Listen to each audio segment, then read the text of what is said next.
યુવાન હતો, એમના મોબાઈલ પર એમની મમ્મીનો ફોન આવે છે અને પૂછે છે કે બેટા જમી લીધું? તો પેલો છોકરો કહે છે કે હા મમ્મી જમી લીધું, પણ શું રોજ તું ફોન કરીને પૂછે જમી લીધું? થોડી વાર પહેલા પપ્પાનો ફોન આવ્યો તો કે પહોંચી ગયો બેટા, પપ્પાને કીધું તો થોડી વાર પછી ભાઈનો ફોન આવ્યો કે ક્યાં છો, અહીંયા જવાનું છે. શું તમે આ બધા મને ફોન પર ફોન કરો છો? જ્યારે હોય ત્યારે જમી લીધું, પહોંચી ગયો. આવી રીતે ફોન ના કરો, પહોંચી જ ગયો અને જમી જ લીધું હોય. પેલા લોકો તો પણ ફોન કરે કે બેટા જમી લીધું છે ને? પપ્પા ફોન કરે બેટા શાંતિથી પહોંચી તો ગયો છે ને? સારું. પપ્પા બસમાં બેસાડે અને કહે કે બેટા પહોંચી છે ને તો એક ફોન કરી દેજો. મિત્રો, તમારા જીવનમાં પણ જો આવું કેર કરવા વાળું કોઈ પાત્ર હોય ને તો એમની કદર કરજો.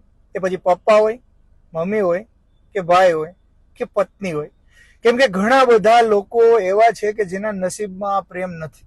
ઘણા એવા લોકો છે કે જેમના મોબાઈલમાં પપ્પા કરીને નંબર તો સેવ છે પણ એમાંથી ક્યારેય ફોન નથી આવતો.